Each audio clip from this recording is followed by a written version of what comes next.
ఎందుకంటే YSR Congress party stand ఏంటంటే అనునిత్యం ఓడిపోయిన మరుసటి రోజు నుంచి కూడా ప్రజల కోసం, ప్రజలలో జరిగేటువంటి ఇబ్బందుల కోసం, ప్రజలు ఈ ప్రభుత్వం చేసేటువంటి దాడుల కోసం ప్రతినిత్యం పోరాడుతూనే ఉంది. ఇంకా అంతకన్నా ప్రజాక్షేత్రంలో మా నాయకులు కానీ మా కార్యకర్తలు కానీ అనునిత్యం ఉండేటువంటి పరిస్థితి. మన దీనికని ఎలక్షన్ అంటూ ప్రత్యేకమైనటువంటి ఒక సమాయత్తం అనేటువంటిది మాకు అవసరం లేదు సార్.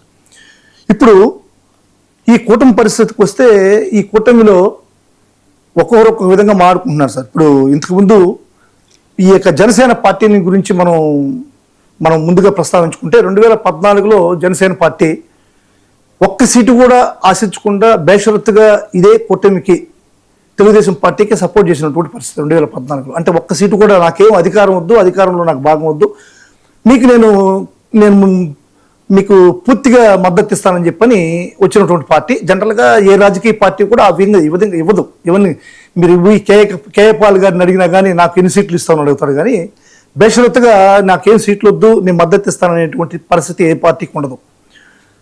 కానీ పవన్ కళ్యాణ్ గారు చేశారు, ఓకే. ఆ తర్వాత మళ్ళీ విభేదించాడు తెలుగుదేశానికి, మళ్ళీ తెలుగుదేశాన్ని తిట్టాడు. తెలుగుదేశం వాళ్ళు నా అమ్మని తిడుతున్నారు, మమ్మల్ని నాశనం చేస్తున్నారు అనేటువంటి తందాలో మాట్లాడారు 2019లో. అతను 2024లోకి వచ్చేకాలకి 12%, అంటే 21 స్థానంతో అతను అడ్జస్ట్ అయిపోయి 12%తో అడ్జస్ట్ అయిపోయాడు.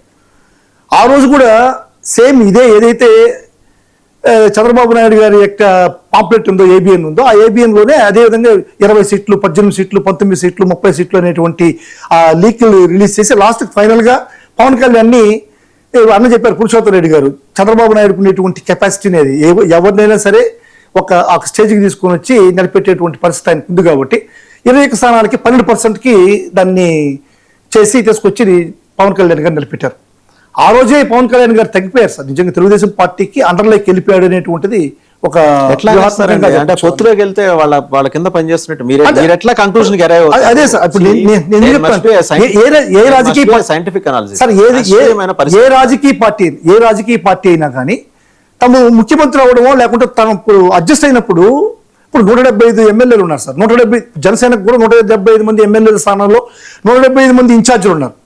175 మంది ఇన్ఛార్జీలు ఉండేటప్పుడు వాళ్ళందరూ కూడా నాకు ఎమ్మెల్యే టికెట్ వస్తుంది, నేను కష్టపడుతున్నాను, 5 సంవత్సరాలు కష్టపడ్డాను, 10 సంవత్సరాలు కష్టపడ్డాను, 2014 నుంచి కష్టపడ్డాను, నాకు ఎమ్మెల్యే సీటు కావాలనేటువంటి ఒక ధోరణిలో ప్రతి ఒక్క ఇన్ఛార్జి కూడా ఉంటారు. ఇప్పుడు మీరు అడ్జస్ట్ చేసి వేరే పార్టీకి పొత్తుకుపోయినప్పుడు దాన్ని మినిమం 40 or 50% తగ్గకుండా ఉండేటువంటి ఎమ్మెల్యే క్యాండిడేట్స్కి మీరు న్యాయం చేకూర్చగలిగితే ఆ పార్టీ సక్సెస్. లేదు నేను 12%కే నేను పరిమితం అయిపోయి మిగతా వాళ్ళందరినీ కూడా ముడిచి చూపించారంటే ఆ పార్టీ నిర్వీర్యం అయిపోయినట్టే లెక్క. ఎందుకంటే అతనికి ఆయన డిప్యూటీ సీఎంగా ఉండొచ్చు, అధికారంలో ఇప్పుడు పవర్ ఉండొచ్చు కూడా, కానీ పార్టీ పరంగా అది నిర్వీర్యం అయిపోయినటువంటి పరిస్థితి చెప్పాలంటే.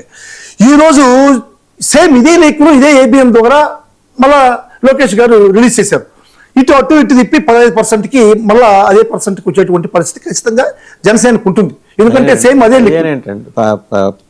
అటు ఇటు ఏముంది, ఇంతకుముందు 12 ఇప్పుడు 15 పెరిగింది, 3% పెరిగింది. జనసేన గ్రాఫ్ పెరిగిన విషయం తెలుగుదేశం గుర్తించిందని ఎందుకు గమనించలేదు? అవును, గమనిస్తుంది. అదే చెప్తున్నా. ఎందుకంటే ఆయనకి అన్నలేని లోటు, సొంత అన్నలేని లోటు తెచ్చినటువంటి పవన్ కళ్యాణ్ గారికి 3% ఇంక్రీజ్ చేసి 15% తీసుకొచ్చిన లోకేష్ గారికి జనసేన పార్టీ అంతా కూడా చాలా రుణపడి ఉండాలి, చాలా రుణపడి ఉంటుంది కూడా. ఎందుకంటే వాళ్ళు 15 సంవత్సరాలు ఇదే పరిస్థితి, ఒక 3%, 2% పెంచుకుంటూ పోతారు ప్రతి ఎలక్షన్కి. అది ఆ పార్టీ పరిస్థితి అది అయిపోతుంది. ఇప్పుడు కందుల దుర్గేష్ గారి మాటలకు వస్తే ఒక విషయం మనం ఖచ్చితంగా ఆలోచించాల్సిన పరిస్థితి ఉంది. ఆయన ఎక్కడ తగ్గాలో కాదు, ఎక్కడ నెగ్గాలో కాదు, ఎక్కడ తగ్గాలనేటువంటి ఒక సినిమా డైలాగ్ని అత్తారింటికి దారే సినిమా డైలాగ్లో ఆయన పదే చెప్తా ఉన్నారు. నేను పవన్ కళ్యాణ్ గారిని, అన్న వెంకటేశ్వరరావు గారు ఉన్నారు, వాళ్ళందరినీ కూడా నేను నేరుగా ప్రశ్నించదలుచుకున్నా. ఎక్కడ నెగ్గాలో కాదు, ఎక్కడ తగ్గాలో తెలవాలా అన్నటువంటి మీ ఇది నేను స్వాగతిస్తున్నా. అంటే ఎందుకు తగ్గారు మీరు? రాష్ట్ర ప్రయోజనాల కోసం తగ్గారా, లేకుంటే రాష్ట్రంలో దుర్మార్గ పరిపాలన? అదే సార్, అదే జగన్మోహన్ రెడ్డి గారి పరిపాలన బాగాలేదు అందుకని తగ్గుతున్నాము అంటే ఎవరి ప్రయోజనాల కోసం? రాష్ట్ర ప్రయోజనాల కోసమే తగ్గారు మీరు. రాష్ట్ర ప్రయోజనాల కోసం అంటే జగన్మోహన్ రెడ్డి గారి పాలన బాగాలేదు రాష్ట్రంలో, వాళ్ళు ఆయన అందించేటువంటి పాలనలో లోపాలు ఉన్నాయనేటువంటి విషయం రాష్ట్రానికి ప్రయోజనం చేకూర్చడం కోసం, మహిళలకు ప్రయోజనం చేకూర్చడం కోసం, విద్యార్థులకు ప్రయోజనం చేకూర్చడం కోసం, యువతకు ప్రయోజనం చేకూర్చడం కోసం మీరు తగ్గారు కదా. మరి మీరు తగ్గి అధికారంలోకి వచ్చిన తర్వాత మీ తగ్గుకు కారణం ఏంటి, మీకు తగ్గు ఉన్నటువంటి ఆలోచన పరిజ్ఞానం ఏంటి, మీకు తగ్గుకు తగినటువంటి లబ్ధి ఏంటి అనేటువంటిది కూడా ప్రజలకు చెప్పాలి.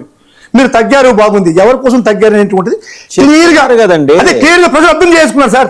దుర్గేష్ గారు చాలా స్పష్టంగా అదే సార్, నేను అందుకనే సార్ నన్ను ముందుకు అదే క్లారిటీ అంటున్నా. ఎవరి కోసం తగ్గారు?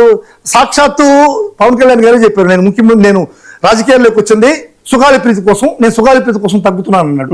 అధికారం చేపట్టావు, సుగాలి ప్రీతికి నీకు అధికారం వచ్చిన తర్వాత ఫస్ట్ కేసు సుగాలి ప్రీతి కోసం. నీకు నిజంగా నువ్వు తగ్గి అధికారం కావాలో, నేను ముఖ్యమంత్రి కావాలో, డిప్యూటీ సీఎం కావాలో, నేను ఈ రాష్ట్రంలో ఉన్నటువంటి ప్రజల కోసం, రాష్ట్ర బాగోగుల కోసం, రాష్ట్రంలో ఉన్నటువంటి మహిళల కోసం, విద్యార్థుల కోసం, యువత కోసం నేను తగ్గుతాననుకున్నప్పుడు మీరు అధికారం చేపట్టిన వెంటనే మీరు తగ్గిన దానికి వచ్చినటువంటి ఆ పరిష్కారం ఏంటి? సుగాలి ప్రీతికి మీరు ఏం చేశారు? సుగాలి ప్రీతికి ఏమైనా తగ్గించారా? సరే పోనీ, రాష్ట్రంలో జగన్మోహన్ రెడ్డి గారి పాలనలో జరిగినటువంటి అరాచకాల కోసం నేను తగ్గుతున్నాను, మంచి పాలన అందిస్తాను అంటున్నారు. మీరు తగ్గారు, వెరీ గుడ్. మీరు తగ్గిన దాని వల్ల జరిగినటువంటి లాభం ఏంటి? మీకు మాత్రం డిప్యూటీ సీఎం వచ్చింది, మీకు కొంతమందికి ఎమ్మెల్యేలు వచ్చారు, కొంతమందికి మంత్రులు వచ్చారు, కొంతమంది ఎంపీలు వచ్చారు, మీకు కొంతమందికి రాజ్యసభ సభ్యులు వచ్చారు, కొంతమంది ఎమ్మెల్సీలు వచ్చారు. అంతే తప్పితే మీరు తగ్గిన దానికి రాష్ట్ర ప్రయోజనాలు ఏంటి? ఈ రోజు మొన్న గుంటూరులో ఒక మహిళని వివస్త్రం చేసి రోడ్లు నిలబెట్టి అస్తవ్యస్తం చేశారు. మీరు తగ్గిన దానికి ప్రతిఫలం ఏంటి? మీరు దానికి న్యాయం చేశారా? మీరేమైనా గొంతెత్తి మాట్లాడారా? మీ అధికారం వచ్చిన దానివల్ల రాష్ట్ర ప్రయోజనాలు కొరిగింది ఏంటి? అదేవిధంగా వెంకటేశ్వరరావు గారిని అడుగుతున్నా, గాది వెంకటేశ్వరరావు గారిని, అదే గాది సాయికృష్ణ అనేటువంటి వ్యక్తి అన్నకు తెలుసుంటారు వాళ్ళు, ఎందుకంటే ఒకే ఇంటి పేరు ఉంటుంది. గాది సాయికృష్ణ కేసు ఏ విధంగా లాకప్ డెత్ అయ్యి, లాకప్ డెత్ లో బూడిదైపోయి, ఆ బూడిద కూడా మిగల్చకుండా ఏ విధమైనటువంటి ప్రభుత్వం అన్యాయం చేసిందో, ఈ అన్యాయాన్ని మీరేమైనా మీరు అడ్డుకోగలిగారా? మీరు ప్రశ్నించారా? మరి యువతకు చేసినటువంటి ఇదేంటి? మీరు తగ్గిన దానివల్ల యువతకి ఏం లాభం జరిగింది? మీ పార్టీకి మీకు తప్ప యువతకి ఏం లాభం జరిగింది అనేటువంటిది చెప్పాలి సార్. కర్నూలులో తిరుపతమ్మ